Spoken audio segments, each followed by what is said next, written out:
المعول في الشدة والرخاء اللهم صل على محمد وآل محمد أولي الأمر الذين فرضت علينا طاعتهم وعرفتنا بذلك منزلتهم ففرج عنا بحقهم فرجا عاجلا قريبا كلمح البصر وهو أقرب یا محمد یا علی یا محمد اکفیانی فإنکما کافیان وانصرانی فإنکما ناصران یا مولانا یا صاحب العصر والزمان الغوث الغوث الغوث ادرکنا ادرکنا ادرکنا الساعات الساعات الساعات العجل العجل العجل برحمتک یا ارحم الراحمین بحق محمد و آلہ الطاہرین رب صلی علی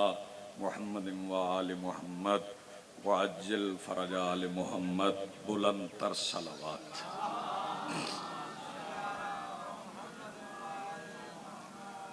بسم اللہ الرحمن الرحیم الحمدللہ رب العالمین والصلاة والسلام علی رسولہ الکریم وآلہ الطیبین الطاہرین المعصومین المنتجبین المہدیین المظلومین المعصومین الذین اذہب اللہ عنہم الرجس وطہرہم تطہیرا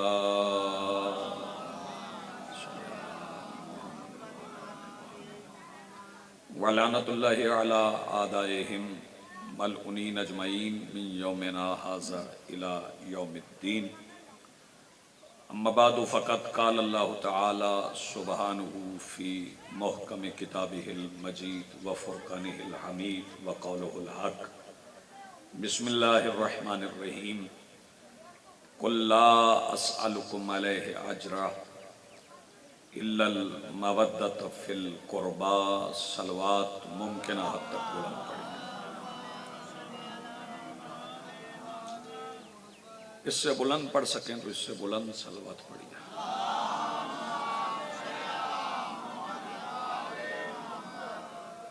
سب سے پہلے آج کی صف عزاء صف انتظار اور اس پر حاضر عزاداران و منتظرین و موالیان کے دلوں کے تخت پر مسند نشین ولایت ولی مطلق کے وسیلہ سے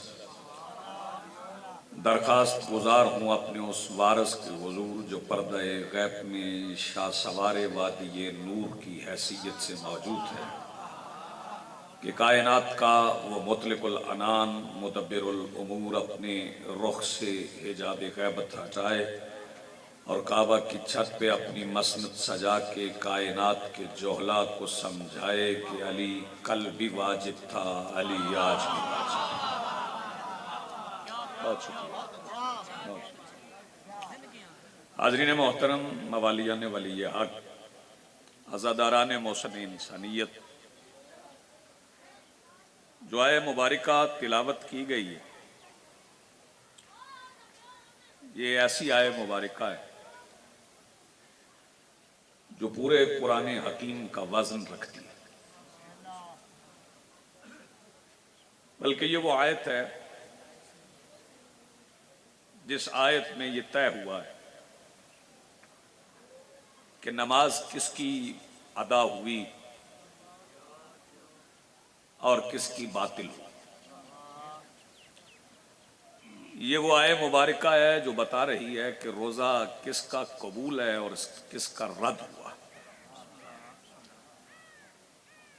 بلکہ یہ وہ آیہ مجیدہ ہے جس آیت کی روح سے مودت کے بغیر کعبہ کے اندر نماز پڑھنے والا بھی جہنم میں پھینکا جائے گا۔ آپ جی سلامت ہیں۔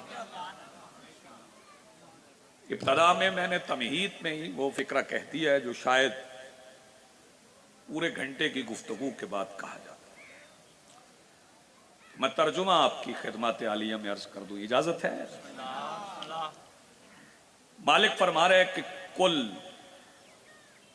کہہ دیجئے۔ کون کہہ رہا ہے کہہ دیجئے؟ کس سے کہہ رہا ہے؟ اپنے رسول سے کہہ رہا ہے کہ کہہ دیجئے۔ کب کہہ رہا ہے؟ جب قرآن کھولو گے تب تک اللہ کہہ رہا ہے کہ کہہ دیجئے۔ پہلے دن سے اللہ کہہ رہا ہے کہ کہہ دیجئے، اور کس سے کہہ رہا ہے؟ اپنے حبیب سے کہہ رہا ہے۔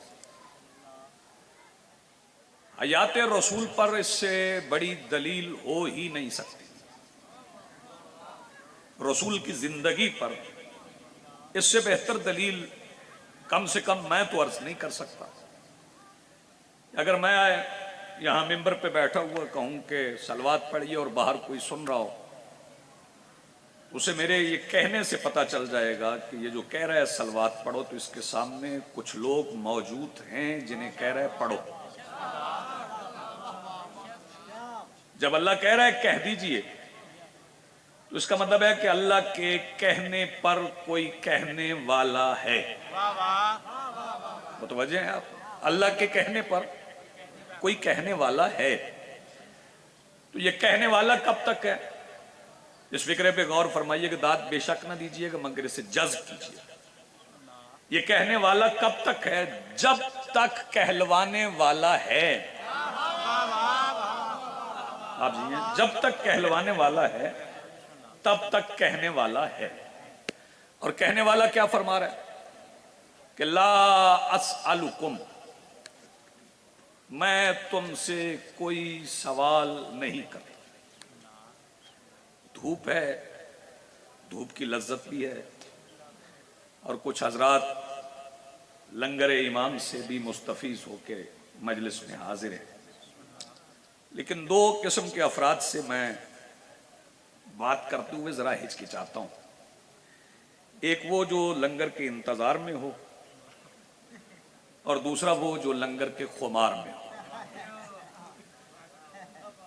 لنگر کا انتظار بھی بات سمجھ نہیں آنے دیتا، خمار بھی بات سمجھ نہیں آنے دیتا، اور میرے مولا کے لنگر میں تاثیر بھی اتنی زیادہ ہے کہ کبھی کبھی اس سے آیا ہوا خمار اتنا زیادہ ہوتا ہے کہ آنکھ جنت میں جا کے کھلتی ہے۔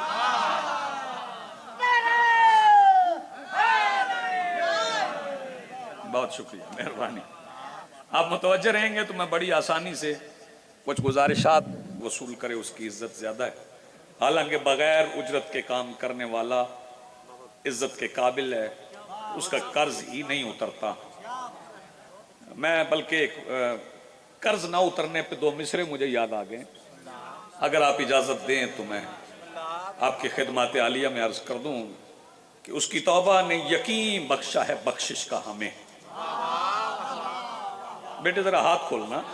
اس کی توبہ نے یقین بخشا ہے بخشش کا ہمیں۔ پھر سن لیں، اس کی توبہ نے یقین بخشا ہے بخشش کا ہمیں، اور کا احسان گناہگاروں سے اترے گا نہیں۔ آپ جی سلامت رہیں، بڑی مہربانی۔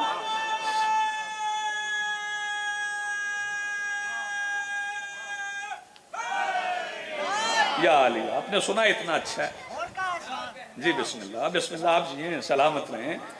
میں پھر پڑھ دیتا ہوں کہ اس کی توبہ نے یقین بخشا ہے بخشش کا ہمیں، اور کا احسان گناہگاروں سے اترے گا نہیں۔ اور بابا جی اگلے دو مصروں پہ پتہ نہیں کون کون سا بندہ میرے ساتھ چلتا ہے۔ اس کی توبہ نے یقین بخشا ہے بخشش کا ہمیں، اور کا احسان گناہگاروں سے اترے گا نہیں، اور کا احسان گناہگاروں سے اترے گا نہیں۔ یہ جو ممبر پہ ہے من کنتو کا منکر قابض، یہ جو ممبر پہ ہے من کنتو کا ممبر قابض، کیسے مانوں کہ یہ اترے گا تو مکرے گا نہیں۔ آپ جی سلامت رہو۔ یا علی، یا علی، یا علی، یا علی۔ آپ جی سلامت رہو۔ دعا ہو گئی آپ کی؟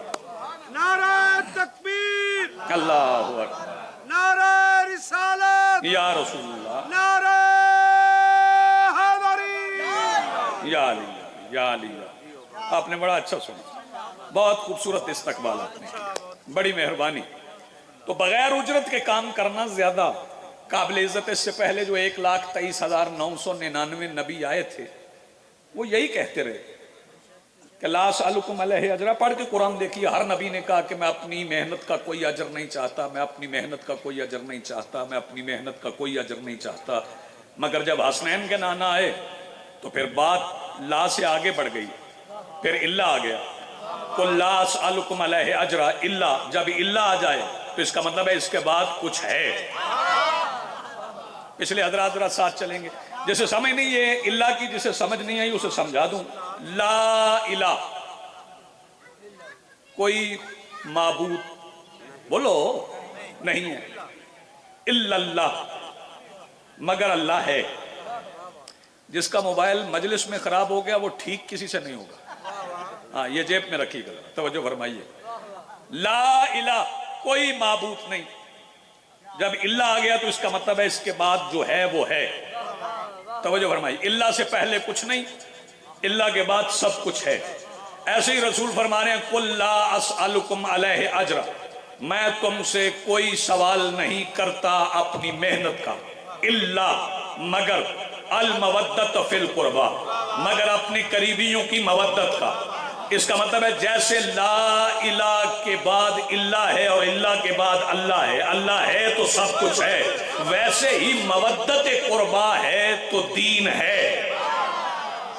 آپ جیئیں سلامت رہیں. قربا کی مودت ہے تو دین ہے.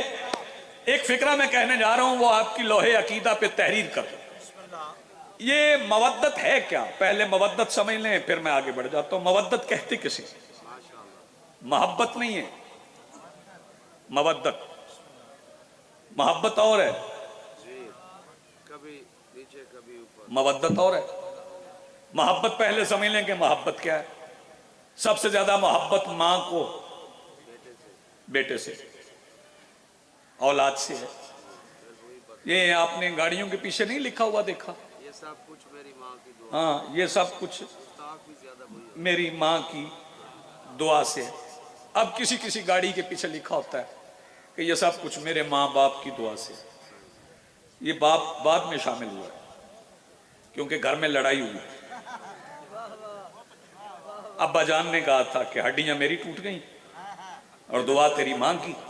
پھر انہوں نے ابا راضی کرنے کے لیے یہ لکھ دیا کہ یہ سب کچھ میری ماں باپ کی دعا سے ہے. ورنہ سب سے زیادہ محبت ماں اور اولاد کے درمیان ہوتی، بڑی محبت ہوتی. ماں سے زیادہ محبت اور کوئی کر ہی نہیں سکتا. میں مودت اور محبت کا فرق سمجھانے جا رہا ہوں کہ مودت کیا ہے اور محبت کیا ہے. آئیے سن لیں. بہت محبت ہے، ماں محبت کی معراج پہ، اور بچے کو بھی اتنا تعلق ہوتا ہے ماں سے کہ جب رنگ نہیں پہچانتا اس وقت ماں پہچانتا. سر ہلانے والے بھی زندہ باد ہیں، بولنے والے بھی زندہ باد. جب رنگوں کی پہچان نہیں ہوتی، بیٹے موبائل چھوڑنا، اس وقت ماں کا لمس پہچانتا ہے بابا. تو جب ماں کا لمس تب بھی پہچانتا ہے جب رنگوں کی پہچان نہیں ہوتی، ماں کا لمس پہچانتا ہے. اتنی کامل محبت کے باوجود ماں ساری رات بچے کو سلانے کی کوشش کرتی ہے. وہ خود بھی جاگتا ہے، ماں کو بھی جگاتا ہے. سوتا تب ہے جب نیند آئے. اور بتاؤ مودت کیا ہے؟ مودت یہ ہے کہ جو ساری زندگی نہیں سویا اسے رسول کہتے ہیں علی آج سونا ہے. جس بندے کا ہاتھ اٹھ سکے بھائی وہ اٹھائے. جو ساری زندگی نہیں سویا اسے رسول کہتے ہیں یا علی آج سونا ہے. پھر علی سوئیں، پھر ایسے سوئیں کہ وہ سونا رضاؤں کی قیمت بن گئے. جسے آپ بھی مودت اور محبت کا فرق سمجھ نہیں آیا، اور سن لے. ماں نماز پڑھ رہی ہے تو وہ جس سے بڑی محبت کرتی ہے، وہ بچہ مصلی پہ آ جائے تو ماں نماز چھوڑ دیتی، بچے کو اٹھا کے لے جاتی.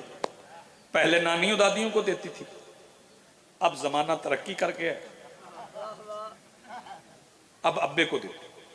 اسے سنبھال، تو نے تو پڑھنی نہیں، مجھے تو پڑھنے دے. یعنی محبت میں ماں بچہ مصلی پہ برداشت نہیں کرتی. یہ ہے محبت. بتاؤ مودت کیا ہے؟ کہ نماز خود نماز میں ہو. اس بندے کا یار ہاتھ اب بھی نہیں اٹھا. نماز خود نماز میں ہو. مودت کرتی کیا ہے؟ مودت فطرت پہ غالب ہوتی. نا متوجہ. مودت فطرت پہ غالب ہوتی ہے. پھر سن لیں, مودت فطرت پہ غالب ہوتی ہے, محبت فطرت پہ غالب نہیں. اس کی مثال لیتا ہوں. کسی ماں کا بچہ چلا جائے تو پہلے دن تو کھانا نہیں کھاتی, لیکن 2 4 10 دن گزرتے ہیں تو پھر کھانے لگتی, کھلانے بھی لگتی. پہلے دن کیوں نہیں کھاتی؟ پہلے دن اس لیے نہیں کھاتی کہ اس دن محبت بھوک پر غالب ہوتی. پھر رفتہ رفتہ رفتہ رفتہ وہ محبت کمزور پڑنے لگ جاتی. توجہ فرمائیے. محبت وہ ہے جس کا معیار گرتا بھی ہے اوپر بھی جاتا ہے. توجہ فرمائیے گا. پھر خود بھی کھاتی ہے, دوسروں کو بھی کھلاتی ہے, روتی بھی ہے, کھاتی بھی ہے, کھلاتی بھی ہے. مودت کیا ہے؟ وہ کم نہیں ہوتی, وہ فطرت پہ غالب رہتی ہے. 1400 سال ہو گئے. ویسے ہاتھ پہ ہاتھ مارو درد ہوتا ہے, ویسے سینے پہ ہاتھ مار درد ہوتا ہے, کسی کے رخسار پہ ہاتھ مار درد ہوتا ہے, کسی کے سر پہ چھری رکھ کے پھر درد ہوتا ہے. لیکن مودت کیا ہے؟ 1400 سال گزر گئے, حسین کی مودت درد پہ غالب ہے. یار جس بندے کا ہاتھ اب بھی نہیں اٹھا, 1400 سال ہو گئے. جی بسم اللہ. مودت حسین درد پہ غالب ہے, لیکن اس مودت کا مرکز کون ہے؟ اسی مرکز کی طرف جانا ہے کہ مرکز مودت کون ہے. آئیے سن لیں. قُلْ لَا أَسْأَلُكُمْ عَلَيْهِ أَجْرًا إِلَّا الْمَوَدَّةَ فِي الْقُرْبَى. یہ بابا جی قربا کون ہے؟ کسے کہتے ہیں قربا؟ قربا کا فیصلہ کر لیں. آئیے قربا کا فیصلہ. رسول کے قریبی کون ہے؟ اسے سمجھیں. میں رشتہ داریوں سے انکار نہیں کر رہا, میں رشتہ داریوں سے انکار نہیں کر رہا. کچھ رشتے ایسے ہیں, توجہ فرمائیے, جو رسول کے ہیں. کچھ رشتے ایسے ہیں جو رسول کے ہیں, کچھ رشتے ایسے ہیں جو رسول سے بنے. نہیں, آپ توجہ نہیں فرما. کچھ رشتے ایسے ہیں جو رسول کے ہیں, کچھ رشتے ایسے ہیں جو رسول سے بنے. پوری طرح متوجہ رہیے گا. وہ قریبی کون ہے؟ آئیے وہ قریبی سمجھ لیں. چلے باقی لوگوں کی بات میں کریں گے, باقی افراد کی, باقی تمام اشخاص کی بات میں کریں گے. ایک دن رسول گھر آئے. کہاں آئے؟ بولیں, سار اٹھائیں, بولیں. کس کے گھر آئے؟ بیٹی کی. اور آ کر سلام کر کے رسول نے فرمایا, انی اجد فی بدنی ضعفا. بیٹھیے گا, تشریف رکھیے گا. میں اپنے بدن میں, آپ کی گردن پھرے گی تو پھر آپ کی گردن کے ساتھ میری بھی پھر جائے گی. اور میرا سونا پتر میرا لے. مولوی صاحب نے سنو, توجہ فرمائیے. سن رہے ہیں, بس کہیں پھر ہو جاتا ہے نا, تو وہ ٹھیک کرنا پڑتا ہے. انی اجد فی بدنی ضعفا, میں اپنے بدن میں. بولو ڈرتے کیوں؟ ضعف کا ترجمہ کچھ لوگوں نے کر دیا کمزوری. یہ کمزوری کمزور لوگوں کا ترجمہ. یہ کمزوری کمزور لوگوں کا. میں نے کبھی نہیں یہ کہا کہ میں چمن عباس سے بھی آگے نکل آیا ہوں تو اب میں تقریر کا رخ بدل لوں گا, انداز بدل لوں گا. شیعہ جہاں بھی ہیں مشکل کشا کے ماننے والے ہیں, مشکل پسند ہیں. سارے پڑھے لکھے ہوتے ہیں, یہاں ان پڑھ ہوتا ہی کوئی نہیں. اس لیے میرا ایمان ہے کہ بات آپ تک پہنچے گی. یہ ضعف کیا ہوتا ہے؟ اندر میں بیٹھا تھا تو بدن کی پوزیشن اور تھی. یہاں دھوپ میں آیا ہوں تو پوزیشن اور ہے, دھوپ اچھی لگ رہی. اب میں با حسین عباس شاہ جی کے پاس آ جاؤں جیٹھ ہاڑ میں, وہ کہیں جی اس کی کرسی دھوپ میں رکھ دو, تو مجھے کیسا لگے؟ میں کہوں گا شاہ جی یہ عجیب میزبانی ہے, خود اے سی میں بیٹھے ہیں تو مجھے دھوپ میں بٹھا رہے ہیں. وہ کہیں وہ آئے نہیں تھے, تم جنوری میں تمہیں دھوپ میں نہیں کھڑا کیا تھا, تب تو کھڑے ہو گئے تھے. تو میں کہوں گا سرکار تب سردی تھی, اب گرمی ہے. اس کا مطلب ہے کہ میرا مزاج سورج کی زیادہ حدت برداشت نہیں کر سکتا. یہ مولویوں نے مسجدوں میں اے سی لگوا رکھے ہیں، ایئر کنڈیشن میں نماز پڑھتے ہیں، دھوپ میں نماز نہیں پڑھتے۔ وجہ کیا ہے؟ بدن سورج کی زیادہ حدت برداشت نہیں کرتا۔ وہ جس مولوی کا بدن سورج کی زیادہ حدت برداشت نہیں کرتا، وہ اس کے بدن کا ذوق سمجھ رہا ہے جو سورج پہ پیر رکھ کے معراج۔ یار جیسے بات سمجھ آئے آپ جی ہیں، آپ سلامت ہوئے، آپ کی زندگی بہت اچھا، جو سورج پہ قدم رکھ کے معراج پہ چلا جاتا ہے۔ وہ رسول گھر آئے اور فرمایا انی اجد فی بدنی ذوفا، پہلے بدن رسول سمجھ لے پھر رسول کا ذوق سمجھنا۔ یہ بدن ہوتا کیا ہے؟ میرا تیرا بدن عناصر کا مجموعہ ہے۔ میں بچوں کے لیے یہ بات کر رہا ہوں، وہ سمجھیں۔ اور جب عناصر کا اعتدال بگڑتا ہے نا تو پھر بندہ بیمار ہوتا ہے۔ جسم معصوم عناصر کا مجموعہ نہیں ہوتا۔ آپ کیا سن رہے ہیں؟ جسم معصوم عناصر کا مجموعہ نہیں۔ یہ آگ، پانی، مٹی اور ہوا سے مل کے نہیں بنا، یہ ہے خدا کا نور، اور نور خدا بیمار نہیں ہوتا۔ بس رسول گھر آئے تھے، کوئی مصلحت تھی، بیٹی سے چادر مانگی، اور جب رسول نے چادر مانگی تو رسول بغیر چادر کے تھے؟ نہیں، رسول کے سر پہ امامہ تھا، کندھے پہ کملی تھی، اور کملی کو چادر کی ضرورت ہی نہیں۔ جو حضرات پہنچ گئے، کندھے پہ کملی تھی، سر پہ امامہ تھا، دو چادریں پاس تھی، تو میں نے عرض کیا سرکار اپنی کملی اتاریں، اوڑھ کے لیٹ جائیں، آپ نے بیٹی سے چادر کیوں مانگی؟ سرکار نے فرمایا تمہیں خبر نہیں، میری نظر حشر سے متصل ہونے والی زنجیر وقت کی آخری کڑی کے درمیان پیدا ہونے والے بشر کے دل میں جنم لینے والی خیانت پر بھی ہے۔ میں نے اسی خیانت کو دیکھتے ہوئے اپنی بیٹی سے چادر مانگ کے پوری کائنات کو سمجھایا ہے کہ اہل بیت وہ نہیں جو زبردستی میری چادر کے نیچے آ جائیں، اہل بیت ہونے کے لیے بطول کی چادر کے نیچے۔ آپ جیئے، سلامت رہے، آپ کی زندگی آپ مل کے بولو۔ شکریہ جی، نوازش، آپ نے بڑا اچھا سنا، بڑی مہربانی۔ رسول چادر تان کے بیٹھ گئے، حسنین آ گئے، علی آ گئے۔ آپ نے حکم دیا کہ میں مجلس پڑھوں مکمل، تو میں آغاز کر رہا ہوں مجلس کا۔ ابھی میں آپ کے ذہن جمع کر رہا ہوں، آپ کی توجہات کو ایک جگہ پہ مرکوز کر رہا ہوں۔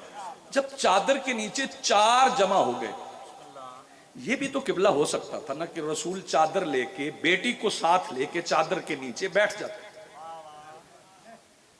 ایسا ہو سکتا تھا؟ نہیں۔ پہلے رسول، پھر حسن، پھر حسین، پھر علی، پھر سیدہ۔ رسول نہیں چاہتے تھے کہ زہرا حجت کا انتظار کرے۔ آپ نے توجہ نہیں کرا۔ رسول نہیں چاہتے تھے کہ سیدہ حجت کا انتظار کرے، رسول چاہتے تھے کہ حجت، جی بسم اللہ، سیدہ کا انتظار کرے۔ چاروں ہستیوں نے بیٹھ کے شہزادی کا انتظار کیا، اور ابھی عرش پر بھی جنبش نہیں ہوئی۔ آپ سن گئے، میں کہہ گیا، جب تک شہزادی نہیں آئی عرش پہ بھی جنبش نہیں ہوئی۔ نہ جبرائیل نے پوچھا، نہ اللہ نے بتایا۔ نہ جبرائیل نے پوچھا، نہ اللہ نے بتایا۔ جیسے ہی شہزادی کا پہلا قدم چادر کے نیچے آیا، جبرائیل کو پوچھنا پڑ گیا۔ بھائی نازا حسین جاگنا، جبرائیل کو پوچھنا پڑ گیا، یا اللہ یہ چادر کے نیچے کون ہے؟ آپ کی خاموشی پہ قربان جاؤ، یہ چادر کے نیچے کون ہے؟ کس نے پوچھا؟ جناب جبرائیل علیہ السلام اللہ سے پوچھا، اللہ یہ چادر کے نیچے کون ہے؟ تو اللہ سے بہتر ان کے نام کون جانتا؟ اللہ کے ناموں سے مشتق ہیں ان کے نام، محمود سے محمد، اعلیٰ سے علی، توجہ فرمائیے، قدیم الاحسان سے حسن، محسن سے حسین ہے، اس کے ناموں سے یہ نام ہے۔ تو اللہ نام نہیں جانتا؟ اللہ کو نام آتے تھے، لیکن میں پڑھ رہا ہوں، میرے سے پہلے اون صابر صاحب تھے، میرے بعد ملک علی رضا کھوکھر صاحب ہیں. ہر ذاکر کوشش کرے گا کہ میں آل محمد کے وہ فضائل پڑھوں جو میری نظر میں سب سے بڑے فضائل ہیں. پوچھا جبرائیل نے تھا اللہ یہ چادر کے نیچے کون ہے؟ اللہ نے اپنی توحید کے مطابق تعارف کروایا کہ میں مصطفیٰ کی وہ فضیلت پڑھوں جو میری نظر میں سب سے بڑی ہے، علی کی وہ فضیلت پڑھوں جو میری نظر میں سب سے بڑی ہے، حسنین کے وہ فضائل پڑھوں جو سب سے بڑے فضائل ہیں. فرمایا ہم فاطمہ و ابوہا. اللہ نے واضح کر دیا کہ میری نظر میں محمد کی سب سے بڑی فضیلت یہ ہے کہ وہ فاطمہ کا باپ ہے. ہائے ہائے آپ جیئے، میری نظر میں سب سے بڑی فضیلت یہی ہے کہ وہ شہزادی کے باپ ہیں. وبالوہا، بسم اللہ، وبالوہا، وہ ان کے شوہر ہیں. وبالوہا، وہ ان کے شوہر ہیں. شہزادی بطول ہیں. بڑا خوبصورت مجمع ہے، بہت اچھا آپ سن رہے ہیں. خطیب ذاکر تو مطمئن نہیں ہوتے نا داد سے جتنی بھی مل جائے، دل چاہتا ہے اور ملے اور ملے اور ملے، لیکن آپ سن بہت اچھا رہیں گے. میں آپ کو سند دیتا ہوں، توجہ فرمائیے گا. سیدہ بطول ہیں، علی شوہر. کیا یاد کریں گے کہ میں بخل کر کے چلا گیا؟ میں کھول کے جاتا ہوں بات. سیدہ بطول ہیں، علی شوہر. سیدہ بطول ہیں، علی شوہر. یہاں پہ عیسائی اور نصیری مل گئے.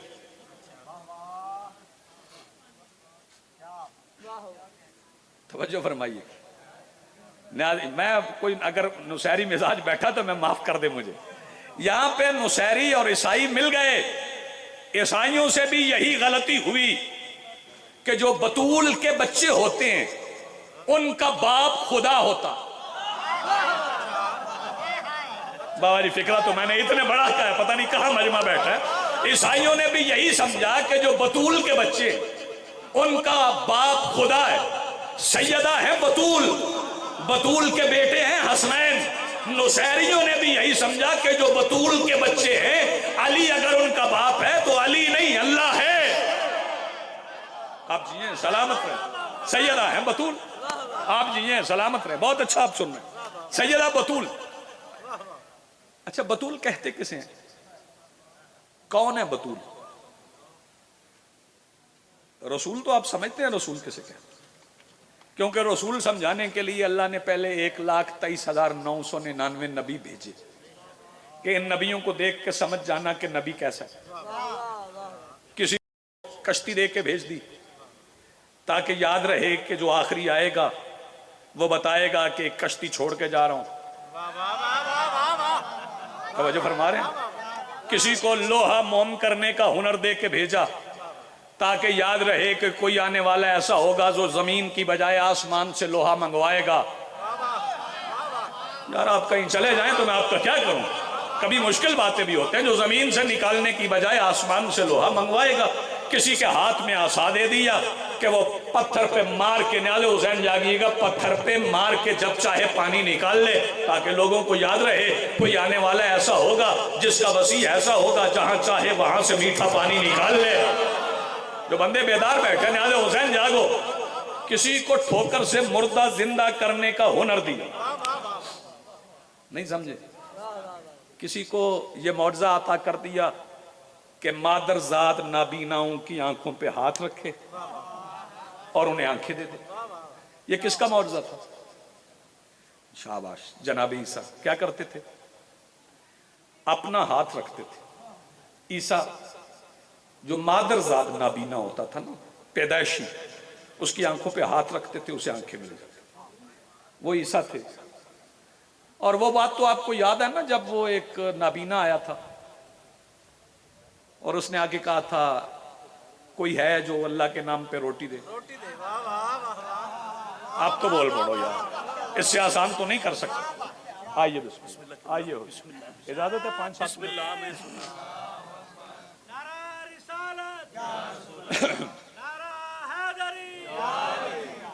واقعہ ذرا درست کر کے پڑھ دو. وہ نابینا آیا ملک صاحب، بسم اللہ. اس نے کہا کوئی ہے جو اللہ کے نام پر روٹی دے. تو سنا کس نے؟ جناب قمبر نے. تو جناب قمبر نے سن کے کہا یا علی یہ روٹی مانگا. اچھا آپ مجھے حسین عباس جی بتائیں کہ آپ کے ڈیرے پہ آپ کی عدم موجودگی میں کوئی مہمان آئے اور آپ کا نوکر آپ سے پوچھنے جائے گا کہ اسے روٹی دینی ہے کہ نہیں دینی؟ کمبر علی کا نوکر ہے اور پوچھ رہے علی سے کہ یا علی نابینا روٹی مانگ رہا ہے. کمبر کو اتنا اختیار بھی نہیں تھا کہ علی سے پوچھے بغیر روٹی دے دے. کمبر کائنات کو سمجھا رہا تھا علی کی اجازت نہ ہو تو ایک روٹی بھی حرام ہے. آپ جیئیں سلامت رہیں, آپ جیتے رہے بھائی, آپ جیئیں. مولا روٹی مانگ رہا ہے. سرکار نے فرمایا تو دو. جناب عیسیٰ ذہن میں رہیں کہ آنکھوں پہ ہاتھ رکھتے تھے بینائی دے دیتے. فرمایا دے دو. سرکار وہ روٹی دسترخوان میں.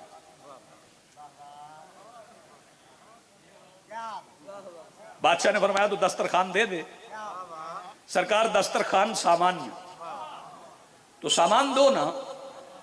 سرکار وہ سامان اونٹ پہ ہے. اب اگر آپ ایسے اردو خطبہ سنیں جو اونٹ کو اونٹ کہتے ہو تو میں تو آپ کو نہیں سمجھا سکتا. سرکار وہ سامان اونٹ پہ ہے تو اونٹ دے دو. بادشاہ وہ اونٹ کتار میں ہے. سرکار نے فرمایا تو کتار دے. کمبر مسکرائے کہ چاہتا تو میں بھی یہی تھا کہ روٹی مانگنے والا روٹی پہ نہ چلا جائے. کمبر نے فوراً اونٹوں کی کتار کی مہار پکڑی, نابینا کی آنکھوں پہ رکھی. اور ملک علی رضا صاحب وہ آنکھوں کا اندھا تھا, دل کا اندھا نہیں تھا. اسے مہار پکڑ کے پتا چل گیا کہ صرف رسی نہیں, پیچھے پوری اونٹوں کی کتار ہے. اس نے فوراً سوچا جو ایک روٹی کے سوال پہ اونٹوں کی کتار دیتا ہے, اونٹوں کی کتار چھوڑ وہ کچھ اور بھی دے سکتا ہے. آواز دے کے کہتا ہے ایک روٹی کے سوال پہ اونٹوں کی کتار عطا کرنے والے میں مادرزاد نابینا ہوں, مجھے آنکھیں بھی عطا کر دے. علی بادشاہ آواز دے کے کہتے ہیں کمبر اس سے کہے آنکھیں دینے کا اختیار بھی تیرے ہاتھ میں ہے, یہی رسی آنکھوں پہ لگا. آپ جیئیں سلامت رہے.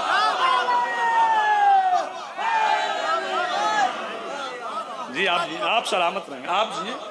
وہ عیسیٰ ہاتھ رکھتے تھے جو اپنے ہاتھ سے مادرزاد نابیناؤں بیر کھانے میں, جو اپنے ہاتھ سے مادرزاد نابیناؤں کو بینائی دے وہ ہیں عیسیٰ, اور جو نابیناؤں کے ہاتھ میں آنکھیں دینے کا اختیار دے وہ ہے علی. آپ جیئیں سلامت رہیں. توجہ ہے. 1.25 لاکھ آخری فکرہ سنیے, 1.25 لاکھ نبی بھیجے اللہ نے تاکہ آخری سمجھ میں آ جائے کہ جو آخری آئے گا وہ کیسا ہوگا. ملک صاحب اللہ نے سب سے آخر میں بطول کو بھیجا. کیا بطول کو بھیجنے سے پہلے اللہ نے کوئی انتظام نہیں کیا تاکہ بطول سمجھ میں آئے؟ اللہ نے بطول سے پہلے ایک بطول بھیجی. پہلے ملک صاحب جتنی مجلس تھی وہ صرف مجمع کے لیے, اب مجھے رخ بدلنا پڑا. آپ آ گئے ہیں تو چونکہ آپ ادیب ذاکر ہیں, پڑھے لکھے ذاکر ہیں. اللہ نے بطول سے پہلے ایک بطول بھیجی تاکہ میں شہزادی کی آمد کا مقدمہ پیش کر دوں. وہ کون تھی؟ بی بی مریم. توجہ فرمائیے. کہاں رہتی تھی؟ اللہ کے گھر میں. میں ایک ایک چہرے کو دیکھ رہا ہوں کون کون بیدار. مریم کہاں رہتی تھی؟ بولو سارے.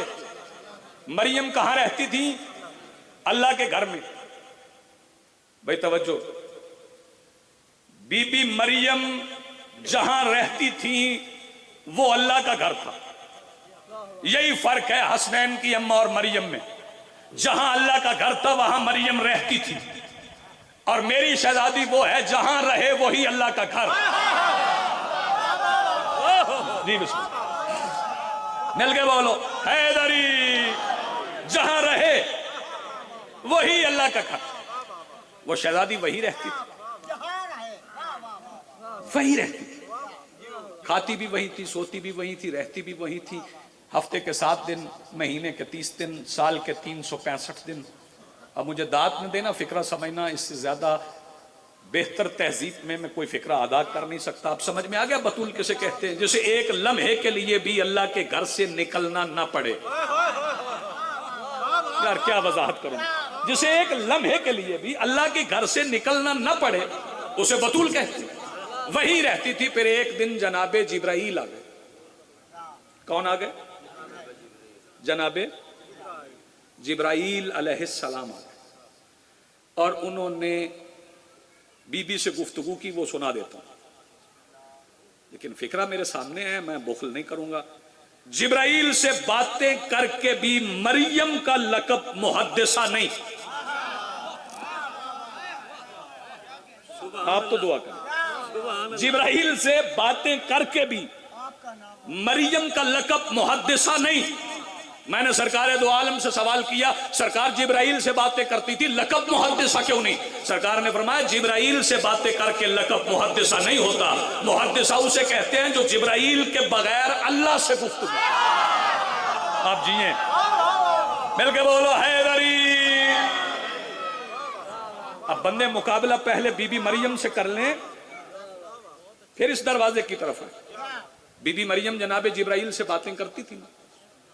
کسی اور کی ماں فرشتے سے ملے پھر ماں نہیں ملتی. ہاں، کسی کی بھی ماں فرشتے سے ملے تو پھر ماں دوبارہ نہیں ملتی. لیکن وہ جبرائیل سے باتیں کرتی تھی بہت مختصر. جبرائیل آ گئے اور آ کے بی بی مریم سے کہنے لگے میں آپ کو بیٹے کی بشارت دیتا ہوں. ملک صاحب اس سے پہلے اس رخ پہ کسی نے بات کی ہو تو آپ نے داد نہیں دیا، اگر نہ کی ہو تو پھر اپنے دل میں دعا کیجئے گا اس حقیر کے لیے. انہوں نے کہا بیٹے کی بشارت. بی بی مریم نے کہا انا یکون لی ولد ولم یمسسنی بشر، میرے ہاں بیٹا ہوگا جسے بشر نے چھوا تک نہیں. بی بی مریم نے اس ایک فکرے میں بطول کی تعریف بتائی. بطول کہتے ہی اسے ہیں جس کے ماحول میں بشریت نہ ہو. آپ نے توجہ نہیں فرمائی.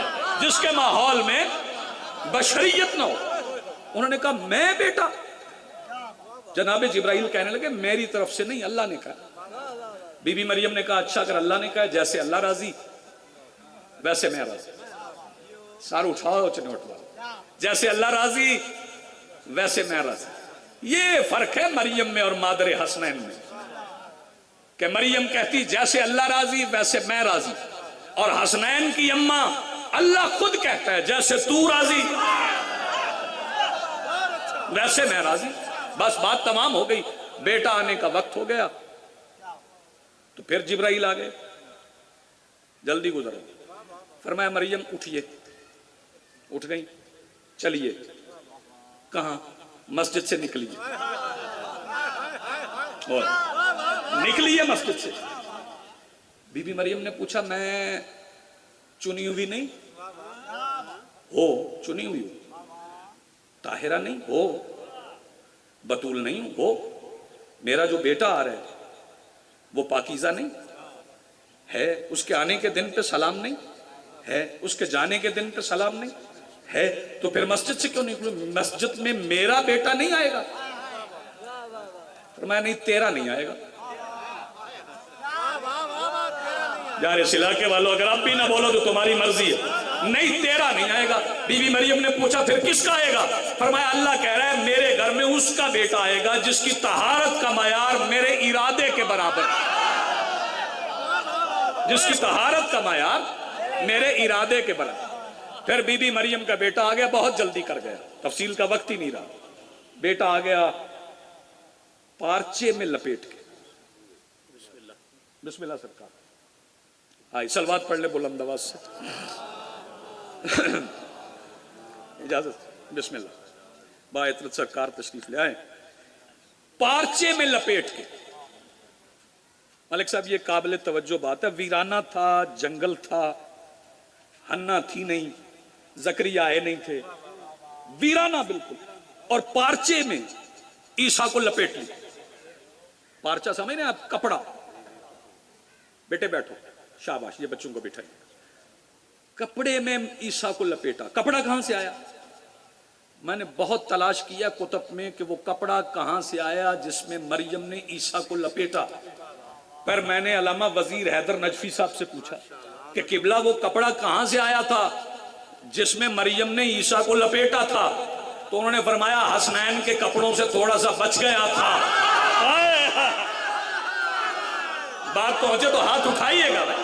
مل کے بولو حیدری. جی بسم اللہ. وہ جس نے اپنے بچوں کے کپڑے منگوائے تھے اسی نے عطا کر دیا. پارچے میں لپیٹ کے بی بی مریم پہلے کپڑے میں لپیٹا، پھر چادر میں چھپایا، پھر بستی کی طرف چلی۔ آخری فقرہ سن، جب بستی کی طرف چلی تو ایک یہودی دوڑتا ہوا آیا، اس نے کہا مریم، یہ اسے اندازہ تو تھا نہیں، مریم یہ چادر میں کیا ہے؟ صرف مریم نہیں، مقدس مریم، یہ چادر میں کیا ہے؟ بی بی کا چپ کا روزہ تھا، بی بی نے وہ کپڑا ہٹا، پارچہ بھی چہرے سے ہٹا، اس نے کہا بچہ کس کا ہے؟ بی بی کا چپ کا روزہ تھا۔ جب اس نے پوچھا نا کس کا ہے، بی بی نے کہا، جیسے اس نے اشارہ دیکھا نا میرا، وہ بستی کی طرف دوڑا، اس نے کہا جسے مقدس کہتے ہو نا، وہ بغیر شادی کے بیٹا لے آئی۔ ساری بستی یہودیوں کی بی بی مریم کی طرف دوڑی، آ کے گھیر لی اور کہنے لگے نہ تیری ماں ایسی تھی نہ تیرا باپ ایسا تھا، یہ بچہ کہاں سے لائی ہے؟ توجہ نے آدھے حسین، یہ بیٹا کہاں سے آ گیا؟ تو چونکہ بی بی کا چپ کا روزہ تھا تو بی بی نے کیا کیا؟ قرآن کہتا فَإِشَارَتْ إِلَيْهِ، بی بی نے بچے کی طرف اشارہ کیا، بچہ فوراً بولا، آخری فکرہ سننا، انی عبداللہ وآتانی الکتاب وجعلنی نبیا، میں اللہ کا بندہ ہوں، اس نے مجھے کتاب دی ہے اور اپنا نبی بنایا ہے۔ جیسے ہی عیسیٰ بولے، یہودیوں نے ہاتھ باندھے، معافی دے دو مریم، ہم سے غلطی ہو گئی، ہم نے تم پہ الزام لگایا، ہم نے تیرے متعلق غلط گمان کیا۔ میں نے یہودیوں سے پوچھا کہ پہلے الزام لگا رہے تھے، اتنی جلدی معافی کیوں مانگ لی؟ تو یہودی کہنے لگے اگر بطول ماں کے حق میں معصوم بیٹے کی گواہی نہ مانی تو اللہ لعنت بھیجے گا۔ یار کیسے سن گئے جی؟ بسم اللہ، آپ جی ہیں، سلامت رہیں، بہت شکریہ جی، بڑی مہربانی سرکار، دعا مل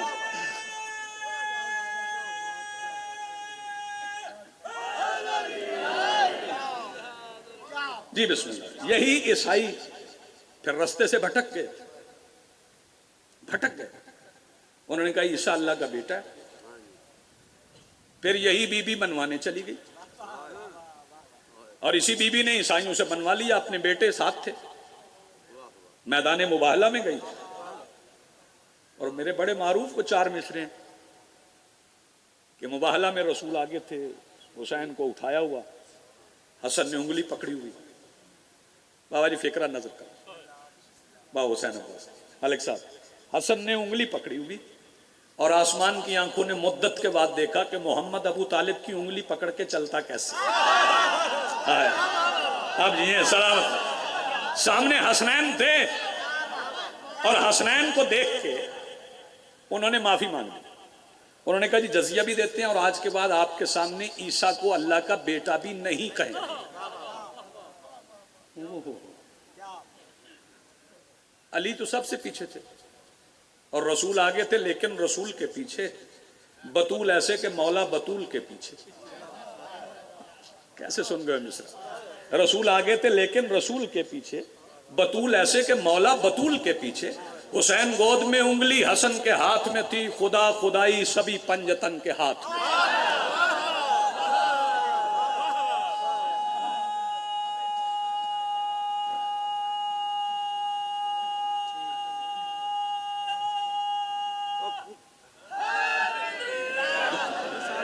خدا خدائی سبھی پنجتن کے ہاتھ میں۔ جسے ترتیب ابھی سمجھ نہیں آئی وہ سن لے کہ آگے رسول تھے، رسول کے پیچھے اللہ کا پردہ تھا، اللہ کے پردے میں اللہ کا چہرہ تھا۔ آپ نے سنا ہی نہیں ہے؟ آگے حسنین تھے اور حسنین کو دیکھ کے عیسائیوں نے کہا جی آج کے بعد عیسیٰ کو اللہ کا بیٹا نہیں کہیں گے۔ ماجرا کیا ہوا؟ مباہلہ میں جو آئے بڑے غرور کے ساتھ انہوں نے رکھ دی زمین پہ جبیں، تو وہ کیسے؟ علی کے بیٹوں کے چہروں کو دیکھ کر سمجھے خدا کے بیٹے اگر یہ نہیں تو وہ کیسے؟ آپ جی ہیں، سلامت ہے، آپ کی زندگی جیتا رہو۔ شہزادی چند قدم چلی اور توحید بچا لائی۔ لیکن میں اپنے پسندیدہ مصائب خان کی موجودگی میں ایک فکرہ کہہ رہا ہوں۔ بی بی جب گھر سے نکلے مباہلہ ہے، جب گھر سے نکلے مباہلہ ہے، چند لمحوں کے لیے گھر سے نکلی، توحید بچا لائی۔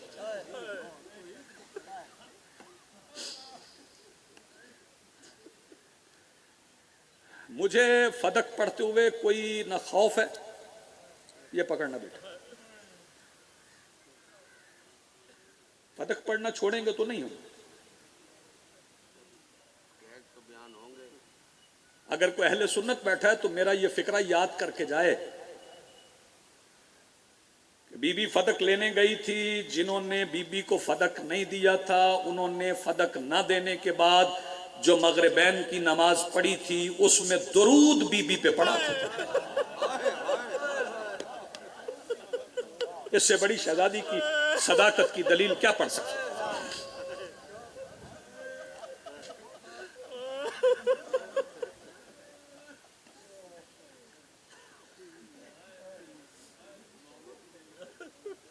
چودھری محمد علی، بابا حسین عباس، بابا عطرت سرکار، ملک صاحب ظفر، ناظم ممبر صاحب، نوجوانوں کو یہ علم نہیں ہے، شاید جلدی میں اور اتنی سوگ کی کیفیت میں شہزادی کے مصائب بیان ہوتے ہیں، پھر بتایا نہیں جاتا یا وقت نہیں ملتا۔ پہلے دربار نہیں گئی، پہلے زخمی ہوئی۔ جزاک اللہ، مرحبا، آپ کی آواز بلند ہوئی، شہزادی قبول فرمائے میرے بھائی کی محنت۔ پہلے زخمی ہوئی پھر دربار گئی۔ فکرہ تو یہی کافی ہے، ٹوٹی ہوئی پسلیوں کے ساتھ 2 نمازوں کے درمیانی وقت میں کھڑی رہی۔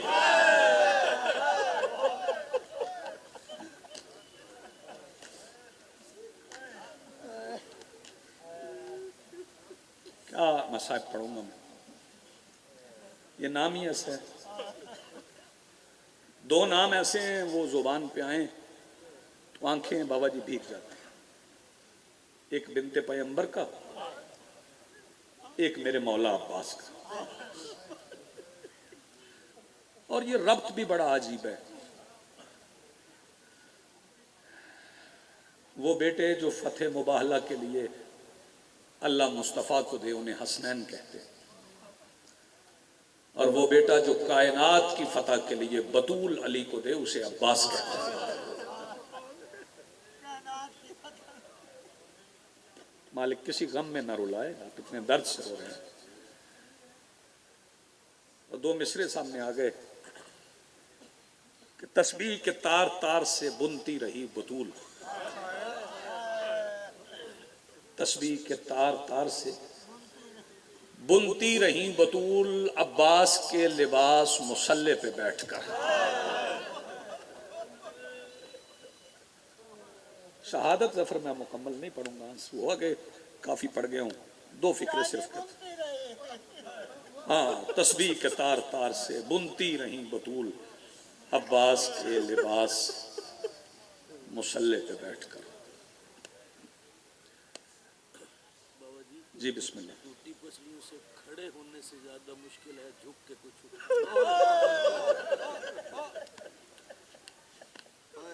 ملک صاحب چونکہ صبح شام مصائب کی کیفیت میں وہ فرما رہے ہیں کہ ٹوٹی پسلیوں کے ساتھ کھڑے ہونے سے زیادہ مشکل ہے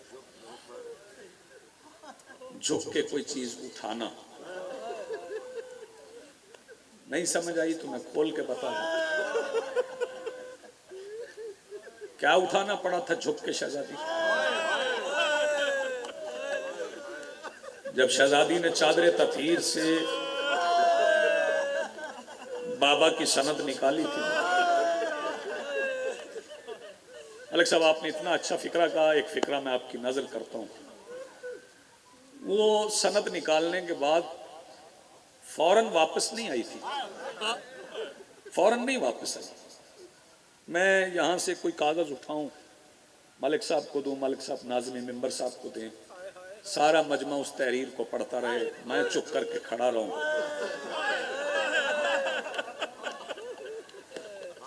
جانتے ہو کتنی دیر لگی تھی؟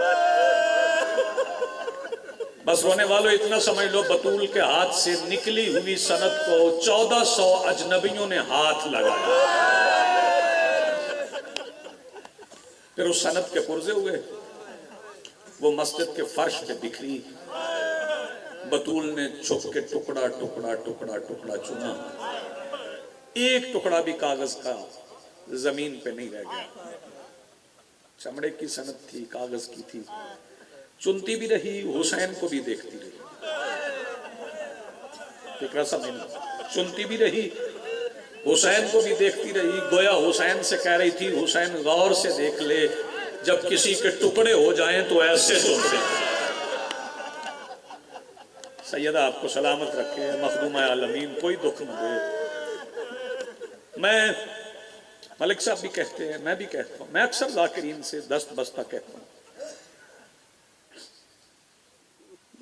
جب مضمون پڑھا جاتا ہے شہزادی کی شہادت کا تو کچھ محترم پڑھتے ہیں، پتہ نہیں مضمون کی مجبوری سے پڑھتے ہیں یا کسی اور مجبوری سے، کہ شہزادے گئے تھے نانا کے روزے پہ اور کہا نانا اماں بیمار ہے۔ میں ان سے کہتا ہوں نہ کہا کرو، بیمار نہیں تھی۔ شہزادوں نے اپنے امام نانا کی قبر پہ رکھ کے کہا تھا نانا جہاں اماں نماز پڑھتی ہے وہ مصلی سرخ ہو جاتا ہے۔ سیدہ آپ کو سلامت رکھے۔ بس دو فکرے اور سن لو، شہادت مجھے نہیں پڑھنا، شہزادی کی کچھ وصیتیں سن لو۔ یا علی، میرا جنازہ رات کو اٹھا، یا علی جو تابوت اسماء بنت امیس نے بنا کے دکھایا اس میں مجھے رکھنا، یا علی فلاں فلاں فلاں فلاں میرے جنازے میں نہ ہے۔ بڑا پیارا رو رہے ہو، سسکیوں میں رو رہے ہو۔ یا علی میری شہادت کی خبر عمار کو دینا، عمار بن یاسر۔ یا علی میری شہادت کی خبر عمار کو دینا۔ سیدہ صرف عمار کو؟ فرمایا عمار کو اس لیے کہ وہ بنو ہاشم کے محلے کے کونوں پہ کھڑا ہو کے رو رو کے کہتا ہے بطول سچی۔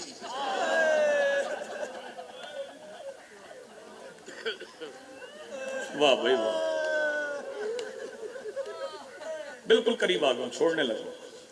یا علی کبھی کبھی رات کی تاریکی میں میری بیٹیوں کو میری قبر پہ لانا۔ یا علی میرے جنازے کا اعلان نہ کرو۔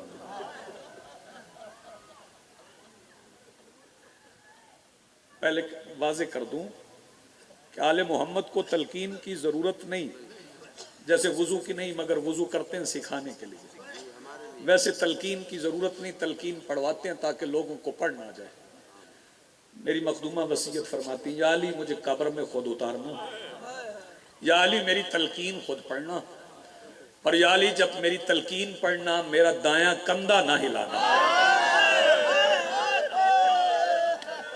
سیدہ سلامت رکھے، آوازیں بلند کر کے رونے والا، یا علی میرا دایاں کندھا نہ ہلانا۔ بالکل قریب آ گئے ہوں، جو بندے سمجھ گئے ان کے لیے کافی ہوگا۔ کتنی شہزادی زخمی تھی، اگر میں سمجھا سکا تیرا ایک ہاتھ سینے پہ آ جائے گا۔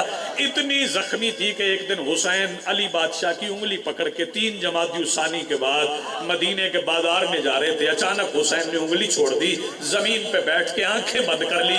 علی بادشاہ سامنے بیٹھ کے حسین کی پیشانی چوم کے کہتے حسین آنکھیں کھولنا۔ شفیع فرماتے نہیں بابا آنکھیں نہیں کھلتی۔ حسین کیوں نہیں کھلتی؟ فرمایا بابا سامنے وہ بندہ آ رہا ہے جس نے میرے سامنے میری ماں کو منہ پہ مارا۔